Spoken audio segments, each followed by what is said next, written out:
जय हिंद छात्रों। मैं हूं सचिन सर और आज का टॉपिक है प्रभु जी तुम चंदन हम पानी के प्रश्नोत्तर। इस पाठ के भावार्थ पर हम पहले वीडियो बना चुके हैं जिसका लिंक डिस्क्रिप्शन बॉक्स में दिया है, आप वहां से ले सकते हैं। प्रश्नों के उत्तर एक वाक्य में दीजिए। प्रभु चंदन है तो भक्त क्या है? प्रभु चंदन है तो भक्त पानी है। भक्त दीपक बनकर क्या चाहता है? भक्त दीपक बनकर दिन रात जलकर प्रकाश फैलाना चाहता है। सोने का महत्व कब बढ़ता है? सोने को जब सुहागे से साफ किया जाता है तब उसका महत्व बढ़ जाता है।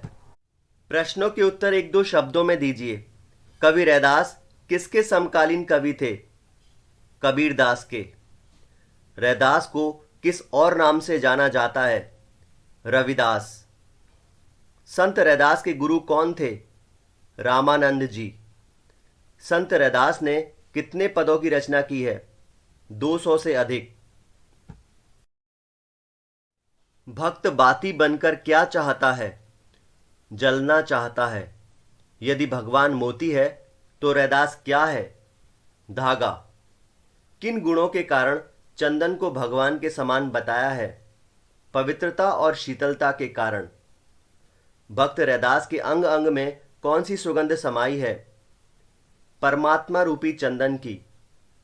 रैदास कैसी भक्ति करते हैं? दास्य भाव से, यानी दासता के भाव से। भक्त का मन मयूर किसे देखकर नाच उठता है? अपने प्रभु को। रैदास भगवान को कैसा दीपक मानते हैं?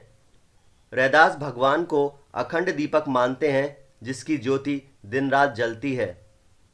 भगवान को सुहागे के समान क्यों बताया है? क्योंकि वह व्यक्ति के दोषों को दूर करके उसे उज्जवल करते हैं। प्रभु जी बादल हैं तो भक्त क्या है? मोर।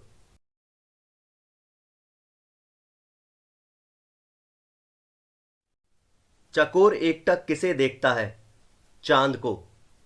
रैदास भगवान के कैसे भक्त हैं? एकनिष्ठ, यानी एक ही ईश्वर में विश्वास रखने वाले या आस्था रखने वाले। प्रश्नों के उत्तर दो तीन वाक्यों में दीजिए। भक्त किन किन उदाहरणों द्वारा समझाता है कि मैं प्रभु से निकट हूं? अपने शब्दों में समझाइए। भक्त अपने आप को प्रभु के निकट होने की बात समझाने के लिए अलग अलग प्रतीकों का सहारा लेता है। इन उदाहरणों में चंदन और पानी, बादल और मोर, चांद और चकोर, दीपक और बाती, मोती और धागा, सोना और सुहागा, स्वामी और भक्त हैं। रैदास ने प्रभु को चंदन और अपने आप को पानी के समान क्यों बताया है? जब चंदन को पानी के साथ घिसते हैं तो पानी का कण कण सुगंधित हो उठता है। इस तरह भगवान की भक्ति रैदास के रोम रोम में समाई है। इसलिए उन्होंने प्रभु को चंदन और स्वयं को पानी के समान बताया है। सोनहि मिलत सुहागा पंक्ति द्वारा रैदास ने किस विचार को स्पष्ट किया है? सुहागा एक क्षार है जो सोने की चमक बढ़ाता है। आपने अक्सर सुनारों के पास देखा होगा, वो सोने की चमक को बढ़ाने के लिए अपने पास रखते हैं। रैदास कहना चाहते हैं कि सुहागे की तरह भगवान की भक्ति भी मनुष्य के दोषों को दूर करके निर्मल बना देती है, स्वच्छ बना देती है। प्रश्न का उत्तर 4-5 वाक्यों में दीजिए। संत रैदास ने भगवान के प्रति भक्तिभाव किन किन रूपों में दर्शाया है? रैदास मानते हैं कि भक्त भगवान से कभी अलग नहीं रह सकता। भक्त और भगवान के बीच अटूट संबंध है। यदि भगवान चंदन है तो भक्त पानी है। भगवान यदि बादल की घटा है तो भक्त उसे देखकर झूम उठने वाला मोर है। भक्त उस चकोर पक्षी के समान है जो चांद को एकटक देखता रहता है।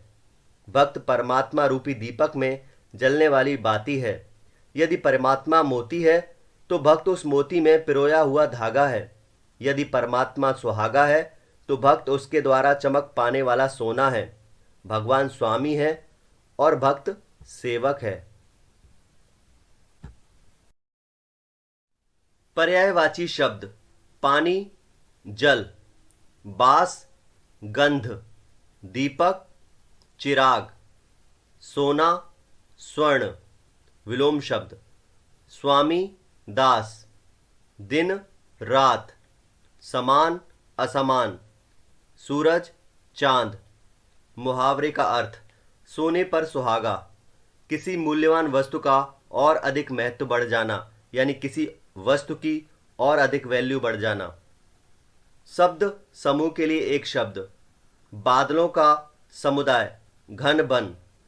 चंद्रमा को टकटकी लगाकर देखने वाला पक्षी, चकोर। एक क्षार जो सोने की चमक बढ़ा देता है।